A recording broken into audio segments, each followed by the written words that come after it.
C'est la cité dans la cité et ça fait 25 ans que ça dure.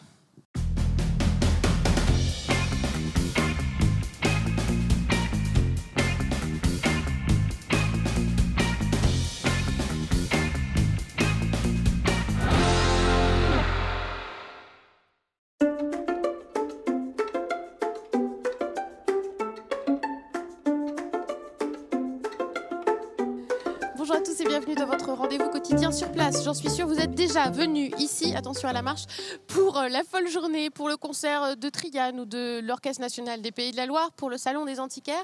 Nous sommes aujourd'hui à la Cité des Congrès de Nantes et nous y sommes car elle fête ses 25 ans et ce week-end, ça va être la fête plus particulièrement dans cette grande halle avec tout un tas d'animations. L'occasion pour nous de revenir sur l'histoire de ce bâtiment important de la ville de Nantes, de vous montrer ses coulisses et de vous dévoiler quelques nouveautés.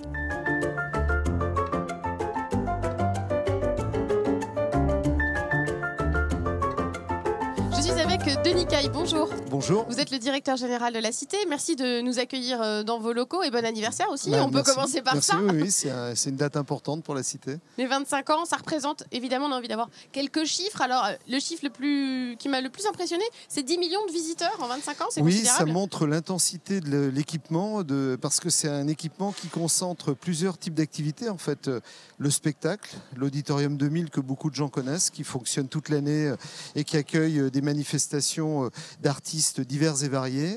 Le grand auditorium se complète avec la grande halle que vous avez derrière nous. Qui est en activité. Qui est en montage pour les 25 ans, justement, qui est plutôt orienté sur l'événementiel professionnel. Alors, il y a plus de manifestations quand même économiques, 6500, j'ai noté, depuis 25 ans, et 2200 événements culturels. Donc, en proportion, les manifestations économiques prennent plus de place. C'est pas tout à fait comparable, en fait, parce que les événements culturels, spectacles, sont amenés par des tourneurs qui font tourner leurs artistes. Alors, des fois, d'ailleurs, on a des artistes qui vont au Zénith ensuite, ou d'autres qui reviennent par la Cité. Le monde professionnel de l'événement, lui, ce sont les congressistes. C'est beaucoup d'apports du monde de la recherche, notamment du monde hospitalier, qui est très dynamique à Nantes et qui fait que notre Cité accueille de plus en plus d'événements dans le domaine médical. Alors, on parle évidemment des souvenirs quand on évoque les 25 ans, mais on se projette aussi. Est-ce qu'il y a des projets pour le développement de la Cité des Congrès qui se porte aujourd'hui plutôt bien et qui regarde l'avenir sereinement? Alors c'est vrai que la Cité des Congrès, je terminerai par votre dernière remarque, elle se porte bien, mais rien n'est jamais gagné. On est sur un marché très concurrentiel. Mais la Cité, depuis des années, et il faut remercier Paul Billaudot que j'ai remplacé, a réussi à presque doubler en une décennie son chiffre d'affaires. Et donc et quelque part le miroir aussi de la métropole et de sa dynamique. Après, des événements marquants, il y en a, j'ai envie de dire, des récurrents. Le Salon des entrepreneurs, c'est un événement marquant parce que ça draine 10 000 personnes en très peu de jours. Il y a évidemment les folles journées, il y a les biennales du spectacle. Et puis, on a des événements qui... régulièrement sont exceptionnels. On a eu Climate Chance en 2016 qui a été l'événement qui, depuis la création de la Cité, a fait venir le plus de représentants de pays différents. On a eu plus de 56 pays représentés pendant 4 jours. Donc voilà, ce sont des événements. Et puis évidemment, on a des événements très marquants pour la population parce qu'ils sont dans le domaine de la culture, du spectacle. Je pense notamment à Tissé Métis qui revient régulièrement. Et puis on a des productions, je l'oublie pas, qui sont à la fois des productions au sein de la Cité, Utopial notamment, et la particularité de la Cité, ça on y tient beaucoup dans les évolutions à venir, c'est ces partenariats dans le domaine culturel qu'on a avec le lieu unique, avec la Bouche d'Air et d'autres salles de spectacle où on fait tourner, dans le cadre des éclats francophones, des artistes du Québec, où on fait tourner des spectacles de jazz ou le baroque. La liste est longue, en effet. Voilà. Et alors, quels sont les projets pour l'avenir? Est-ce que la Cité des Congrès va se développer encore? Alors, la Cité des Congrès ne cherche que cela. Elle est très attentive à coller à son marché. Et donc, on réfléchit activement en ce moment, en effet, à faire qu'on ait une offre qui soit encore mieux adaptée aujourd'hui, 25 ans après sa création, à des professionnels qui changent un peu leur façon de voir les congrès, qui veulent peut-être moins d'auditorium et plus d'espace à plat. Donc, on peut imaginer Une extension éventuellement? On est en train d'étudier le sujet en ce moment. Merci beaucoup Denis Caille, encore une fois, excellent anniversaire. Merci à vous.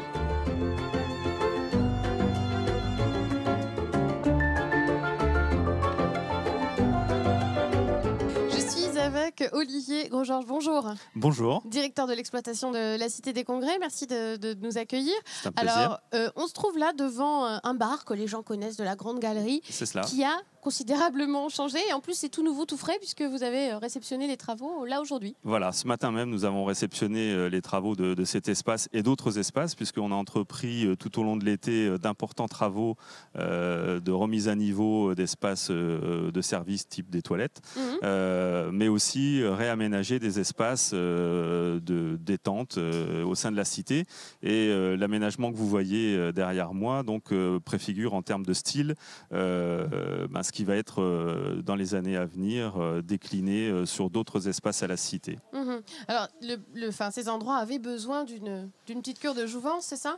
Oui, nous sommes dans un monde où maintenant les gens sont habitués à un renouvellement permanent dans les magasins, enfin partout où on va. Donc la cité étant un lieu d'accueil d'événements, nous avons une clientèle qui est très friande de créativité et de choses nouvelles. Donc effectivement, on est sur un marché maintenant où il faut rénover très périodiquement les espaces. Et puis il y a une attente de confort aussi, puisqu'on a une clientèle qui s'internationalise beaucoup, qui est vraiment d'un niveau supérieur en termes de confort. Ouais, donc il fallait augmenter aussi le standing dans ces zones d'accueil, de convivialité. Donc voilà, pour ces nouvelles, en exclusivité, ces nouveaux aménagements de la Cité des Congrès, on va aller voir aussi l'auditorium maintenant. Très volontiers. C'est parti.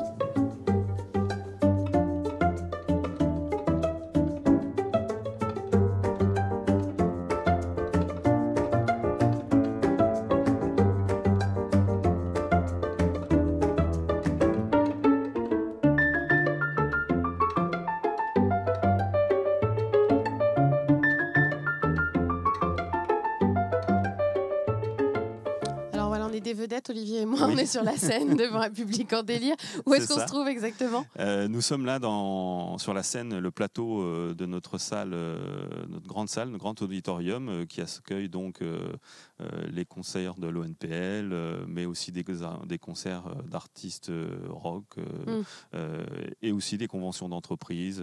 Vraiment. C'est là où Serge Lama et Texas vont se produire bientôt, par exemple. Notamment. Ouais. Voilà, donc c'est une salle d'une très grande capacité. 2000, c'est ça ? Près de 2000 places, avec un plateau qui est d'un format très grand par rapport à certains autres équipements équivalents, puisqu'on a un plateau de 400 mètres carrés pour accueillir donc, les mises en scène les plus diverses.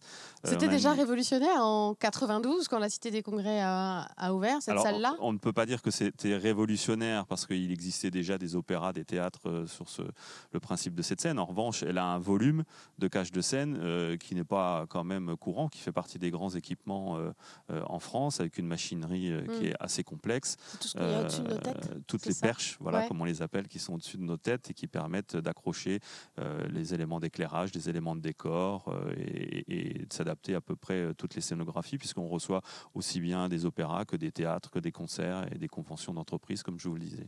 Que des one-man shows, il n'y a rien. Et des one-man shows aussi où il n'y a rien, c'est vrai.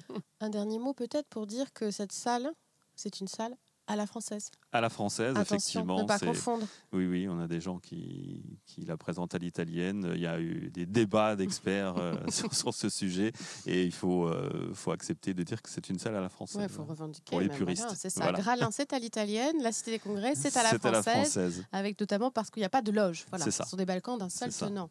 Voilà. Vous notez. Voilà. Merci beaucoup, Olivier, pour toutes ces explications.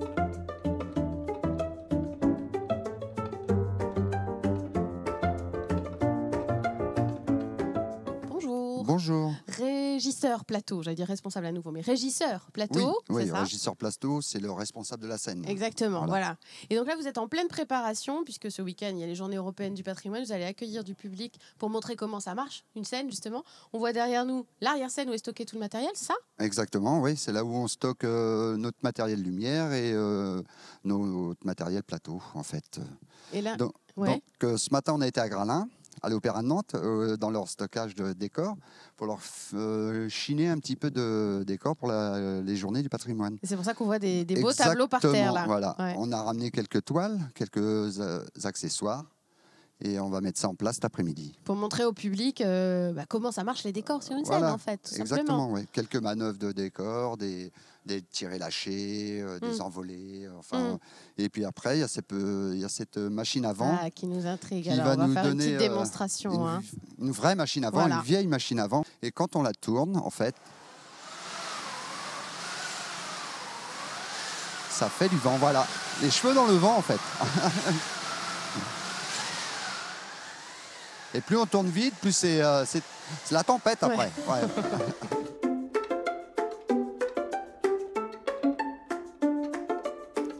Je suis avec Éric Montant, bonjour. Bonjour. Vous êtes le directeur du développement de la Cité des Congrès.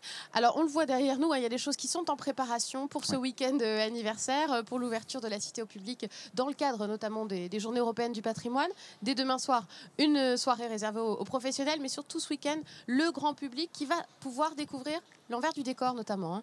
Absolument. En fait, la volonté de la Cité dans le cadre de ces 25 ans, c'est vraiment de pouvoir s'ouvrir avec ces journées du patrimoine, évidemment, et de pouvoir vraiment expliquer aux Nantais et à toutes les personnes intéressées comment, en fait, on arrive à créer un événement, qui sont les personnes qui travaillent sur ces événements à la Cité, quels sont les différents métiers aussi, parce qu'on ignore un petit peu comment ça se passe, mais il y a véritablement des... Alors il y a quoi, par exemple? Alors, en fait, tous les métiers de la Cité vont être représentés. Il faut savoir qu'il y en a plus de 40.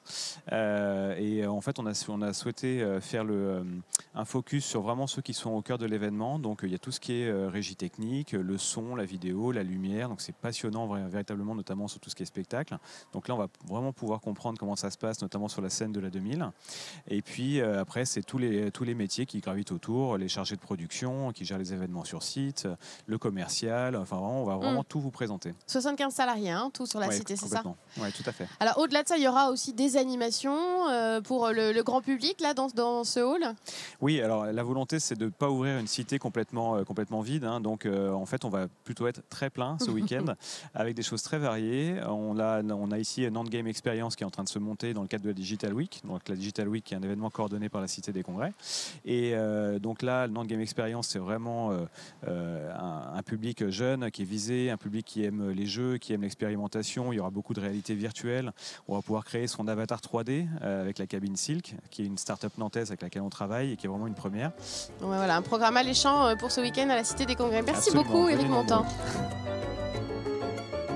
Si vous voulez vous asseoir comme moi dans ce beau fauteuil sur la scène de l'Auditorium 2000 devant un public en délire, il faut venir ce week-end aux Journées européennes du patrimoine pour les 25 ans de la Cité des Congrès. Excellente soirée sur Télé Nantes, à très bientôt.